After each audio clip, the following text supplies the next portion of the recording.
Oh, it's never good when you get some gold and you test it and it looks like it might be fake. That's not good.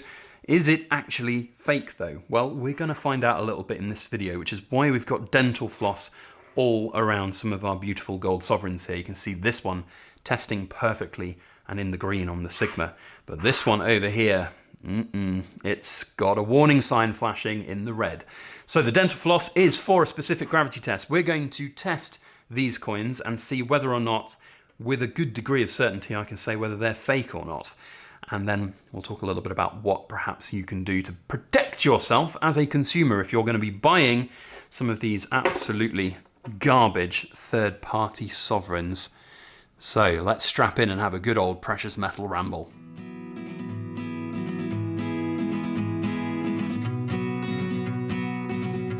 Hello everybody, Backyard Bullion here, and a very warm welcome to you all joining me for another Precious Metal Ramble. Now you can see that we've got some fancy bits of kit out on the table and some gold coins, and that's because we are going to be testing some gold coins and having a talk about these kind of third-party gold sovereigns and why they are really very bad to look to buy. They are often very overpriced, certainly when you buy them on the way in, and then on the way out you get basically scrap prices for them, or perhaps even less, because as we're going to show with these three particular coins, they are questionable from my perspective. Now that doesn't mean they're fake, and I'm not going to say with 100 degrees of certainty that these don't contain gold content. In fact, the test that you'll see me do here, especially the specific gravity test, would indicate pretty strongly that they do have some gold content. But if I'm buying gold for my own personal collection and stack, or if I'm acting as an intermediary for a third party, as we were going to be for these coins,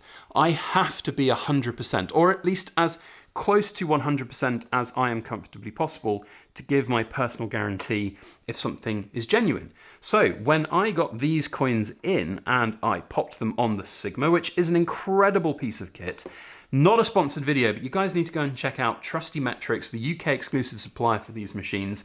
I got mine from there. They are absolutely incredible. And we're going to talk a little bit more about them because I reached out to them about seeing this particular situation. So you can see here we've got gold 22 carat on the setting. We have the 8 grams and it tells me what the precious metal content should be. We pop that under there. Don't worry about the fact that there is a bit of dental floss around it. That's going to be coming in because I'm going to be suspending it in water in a bit and doing a specific gravity, and it's an absolute pain to tie them. But you can see big reds on here. Alarm bells should ring straight away. And then when we put, just to prove the dental floss doesn't make any difference, if we put another sovereign on there, we can see that that is bang in the middle of the green. Perfect, happy days. So that's a warning sign to me going, okay, well, something's not quite right there with this particular coin. So immediately I will have to have those alarm bells going. What can I do to test this further? Now, realistically, at home, for a small business, you can't afford an XRF machine. They cost tens of thousands of pounds. And that's realistically one of the only ways that I can be pretty certain, even they can be fooled, but pretty certain that something is a particular gold content. The only other way of being certain is to what's called fire assay it, melt it down and have a lab test the purity, and that's not really practical. So yeah, for me, I had to contact the seller and just go, hey, do you know what, sorry, I can't sell these. And then came a little task of working out whether or not they were actually genuine gold or not, because if they are gold, they still will have some content and value to them, but how much is going to depend on where and how they look to sell them. So we are going to do what's called a specific gravity test here to basically make sure that there is maybe some gold content in here. If we try and get this little bubble in the center, there we go. It's nice and accurate now. These are very accurate scales. In the United Kingdom, when you sell things by weight, you have to have trading standards approved and calibrated scales. So these cost me like £300-400 plus a couple of £100 a year to get them calibrated. It's a glorious rule, but I take it quite seriously and I think it's quite good to have. So what you need to do a specific gravity test is really simple. Honestly, it's super simple. You just need to have something to weigh your coin. Now, look, there is some dental floss on there. That is adding a little bit of weight. A sovereign should weigh 7.98 grams. This, without the dental floss, weighs 8.04. So it's not a lot of extra. As I said, this is not a 100% scientific test. It is just a very good indication. So for those that don't know specific gravity, very quick maths lesson, or science lesson, I should say. Specific gravity is the density of an object, how many atoms per volume basically there are. And obviously gold atoms weigh more than other atoms. So that's the general rule of thumb. You basically need to have a result at the other end here for 22 karat gold. It's fairly easy to Google, 17.7 to 17.78. If it's coming out around 11, 12, you know it's probably silver clad with gold. If it's coming out less than that, maybe it's copper. There are plenty of different reams of results that could come out from this. So what we're going to do is an incredibly simple mathematical equation. You take the weight of the item, 8.07 grams, and then you're going to suspend it in water, and that's where the dental floss comes along. So we're going to pop this little cup of water on the scale. Now, to be truly accurate, you should be using distilled water.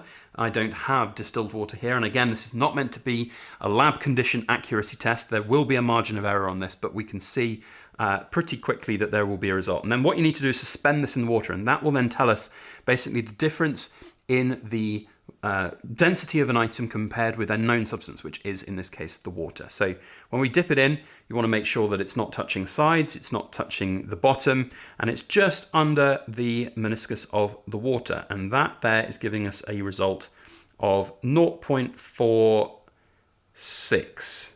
Now it fluctuates a little bit, it has done a little bit. That's okay. As I said, this is not super accurate. If you had even scales down to, gosh, even like a tenth, 4 decimal points, you could get an even more accurate result. But for right now, that's fine for me. So that was 0.46. So then the equation is simply divide the top number by the bottom number. So 8.07 divided by 0.46. And for those who are good at mental maths, you'll know that we're in the right realm. So we have 8.07 divided by 0.46. That gives us a result of 17.54. Now, as I said, there is, let's just write that down before 17.54. So there is a degree of accuracy, plus or minus here, because of course, the accuracy of the scales, the accuracy of weighing it with some dental floss, etc., etc. But that gives us a pretty good indication that there's some gold content here. There's an error sort of range here, and I would be confident to say that that's probably got some gold, but not definitively enough to make me able to buy it or sell it. So the next one, just to prove that that is, in the right realms, we're going to do this with the regular sovereign that I've got here. Now you can see here, this one weighs 8.01 grams with the dental floss. So that's much better in terms of the sort of the range of weight there you'd expect for a sovereign. The dental floss really isn't adding a lot there. So you can see that this one here is perhaps a little bit overweight, which is in itself a warning sign, but also third-party mints, they basically don't really care. They just kind of mock it up because they're going to sell it. This set, 3-coin set, was sold for like £1,400 for this poor chap who bought it. The gold content value in there is probably about 700 quid. And he bought it 4 years ago when gold was a lot lower. So that's kind of the nature of that industry. Not very good at all. Then we pop this one underneath the meniscus of the water there again as well. And we can see that this one is reading out at, again, around the same number, 0.4. It's sort of flitted between 4.6 and 4.7. So if I had a slightly more accurate scale down to an extra couple of decimal points, we might have like 4.67 or something. So if we just do as it was describing on the 0.47 on the scales there, just to be fair, we go 8.01 divided by 0.47. So that gives us, whoa, I'm going everywhere with my 8.01 divided by 0.47. That gives us 17.04. And you might think, well, hang on, that's even lower and further away from the specific gravity number, 17.04. But if we take this and we go 8.01 divided by 0.46, you can see just that 0.1 of a difference, because it was flitting between the two numbers, can give us a much closer number to that 17.7. So you can see the specific gravity test isn't a definitive test. It is much more of a get us into the right realms of possibility test. The fact that this now sort of tests positively on the Sigma is a much more reliable thing than doing a homebrew test there. But the good thing is that if it was, say, copper or silver, we would see results around the 10 mark, and it would be really big alarm bells for those sovereigns. So I've no doubt that that sovereign is fine. It's about ballparking, and it also depends on the alloy of the gold as well. So it's important to note that what I think is happening here is that these two coins have different compositions of their alloy. So 22 karat gold is 91.66667 parts per thousand or per 100, 91.6%, that's what I mean. And the rest of that is made up of different metals. So traditionally with sovereigns, it's not fully silver. So it's not just the 7% or 8% plus silver. It is usually a couple of percentage points silver, and then the rest is copper, and there's some other bits of metal in there to help with the durability. And so these two are differing, and that full specific gravity result test will differ. And if there's more copper, say, in a more traditional Royal Mint sovereign compared with a modern day sovereign that somebody's just put, what's probably happened here for this coin is they've put 91.667% gold, and the rest they've just balanced with silver because it's easier. That's just what they've done. So that's probably what's happening.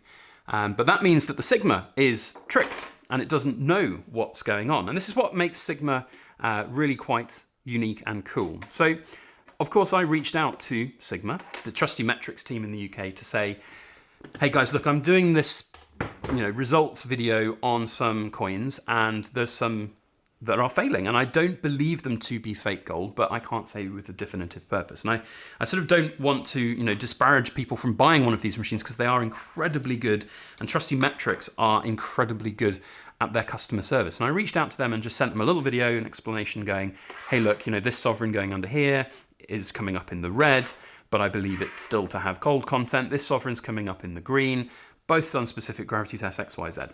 They immediately came back to me and said, look, well, it's the morning with us, which means it's the middle of the night with Sigma in America. We'll reach out to them, we'll get back to you by the end of the day. And they bloody well did as well. So the UK team reached out to Sigma in America, sent them my video, sent them my little blurb that I've written for them. And then Sigma came back to me, and Trusty Metrics came back to me the very same day to go, well, what we think is happening there is that the alloy, as I was just explaining, the alloy is different. And as a consequence, these are not going to be in the Sigma's database, but they theoretically could be. And they even offered me to send away the coin that I had in question, because if I get these kind of coins in on a regular basis, you want to know that it is indeed what people say it is and what it is. And they said that I could, in theory, send that coin away to America or to the Trusty Metrics team in the UK. They'd get it to America. They would then be able to, in a lab, work out the exact alloy of those kind of things, add it to the database, and then you'd be able to test this, and it would test against that specific known alloy. Now, that can be a little bit, there's a load of different sovereigns on the third-party market, third company market, and I'm sure that the alloys will vary from mint to mint, producer to producer. So, from my perspective, I'm not entirely convinced that's the be-all and end-all, but it's really great to have that kind of idea. And then that got me thinking about, well, look, they're about to change the alloy of the regular sovereign now. We're going to go from having something that's a bit pink and rose goldy to something a little bit more yellow goldy. That's going to change it. And, there are different settings on the Sigma itself, so you can actually go over specifically to here, and you can click on a gold sovereign. And just to prove that the setting here for this gold sovereign works perfectly, there we go, 9.82, 9.81. And here on this one again, sitting down a lot lower. So whether or not Sigma eventually are going to have another setting whereby on here you'll have gold sovereign and then the dates, and then you'll have gold sovereign 2026 onwards, because that's when they're going to change the alloy. Fascinating stuff. And they told me that it's very simple to update the system on your Sigma. You literally just plug it into your computer, go to a specific point on a website, and hey ho presto, your Sigma is remotely updated, which is incredible. So I can't recommend these bits of kit enough. They really are exemplary and so good at what they do. But it is important to remind everybody that they are not definitive proof, as we've seen. I genuinely do believe this gold coin has gold content in it. All you have to do is look at this homebrew specific gravity test to say that, if anything, it's looking more gold or more 22 karat gold than the actual sovereign that was created. It's down to the accuracy of the weights and measures, of course. There is room for error. The margin of error here should not be ignored, and that is not a definitive test whatsoever. But it does give me a baseline knowledge in my mind that those coins do have some kind of gold content, or maybe they have some tungsten core content. But even just on the little video that I shared with Sigma, they said that they did not believe that, if we go, yeah, they did not believe that the little result that's shining up here with the particular numbers indicated a tungsten core. But the lesson here is still, don't buy these tatty coins from these third-party companies, because if you send this, like let's just say you send this into a fledgling gold dealer, let's say, that hasn't got an XRF, perhaps they've just got one of these Sigmas, perhaps they're like me and they're doing an intermediary service, you'll find yourself being faced with the question of, well, I'm afraid your gold coin isn't real, or your gold coin, we can't verify the sort of content of the gold, so we're going to have to offer you like 50% of what we think it might be, so that if we're wrong, we're not out of pocket. And that's unholy, not an unreasonable thing to do, realistically. You know, there are dealers in the UK that have better equipment that will be able to do more stringent tests on these. And I would say if you do have these kind of coins, it's very much a case of going out to some of the big boys out there. I'm just going to name drop two big companies that I've used plenty of times before, Atkinson's and Chard's. They are both well equipped and well set up to look at what these kind of things are and offer a fair price on them. It's still going to be a really shit price, quite frankly, because unfortunately there's no market for these. People don't want them for reasons like this, where they just become questionable and not really something that you can rely on. So yeah, thought that was interesting and to share with you. Listen, there's been a couple of name drops in here, not sponsored at all by any of these companies for this particular video. You need to go and check out Trusty Metrics, which is linked down below, to find these Sigma machines. You need to go and check out some of the big dealers I've mentioned as well. And for those who are wondering who the manufacturer of this coin set is, I'm not mentioning their name. I'm sure that somebody will mention their name down in the comment section. There are plenty of them. In fact, there are so many of them that you might not get it right. But I would just have a word of caution down there, because unfortunately these companies will be technically not doing anything wrong by the letter of the law. They're just making, you know, shit products that they're overcharging massively for. And they're not necessarily fake gold. I do believe these to be 22 karat gold, but I can't definitively prove that. So we're not accusing them of creating fake coins. We're just accusing them of creating really crap coins with questionable resellability on a second-hand market, basically, is what I'm trying to say. But be careful about naming and shaming, because they will be litigious. These kind of companies will realize that if word gets out that they're shitbags, then they will take up legal action. Let me tell you, they will, because they've got so much to lose. You know, they are flogging these kind of coins for 3 times the metal content to people who don't know better. And unfortunately, like the gentleman who bought this and left it to future generations, unfortunately people find out later down the line that that really was an awful investment choice, unfortunately. And that is the nature of things. And often you'll find that these like are harking back to past generations, like this one commemorates Second World War achievements of, you know, running away from Dunkirk. It's just vicious targeting of people who have fond memories of times gone by. And yeah, anyway, I could speak volumes about these kind of companies, but I can't name and shame them. I'm really sorry. You've got to understand why. I know there'll be some people in the comments that will moan about it. Anyway, look, running out of time on my camera's battery. It's flashing at me to say, enough, Backyard Bullion. You need to let these poor people go, because we're now in the 18th minute of the video. So a huge thank you to all my Backyard Bullion ramblers for watching to the back end of the video. You guys are absolutely amazing. We need something for you all to quote in the comments, and I'm going to get you to quote the year date of this sovereign, which is 1965. So please do comment, and then I'll know that you're super extra special cool. That's it from me. We'll see you on the next video. As always, please make sure that you like, share, comment, and subscribe for more.